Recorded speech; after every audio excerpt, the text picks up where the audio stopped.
বলি যাবে না কি গো? হ্যাঁ হ্যাঁ। তা টাকা পয়সা আছে তো? দেখো বাবা, আমরা কিন্তু ধার বাকি রাখি না, আমাদের সব নগদ চাই, বুঝেছো? নগদ।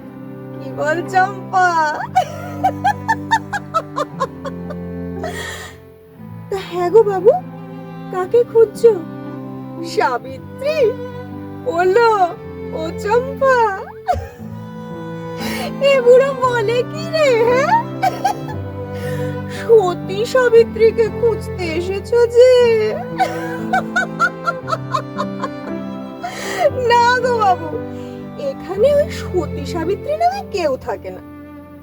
আর তুমিও তো সত্যবান নয় গো, হ্যাঁ তাই না? হ্যাঁ গো, তীর্থের কাকের মতো দাঁড়িয়ে থাকবে নাকি ভেতরে আসবে? হ্যাঁ?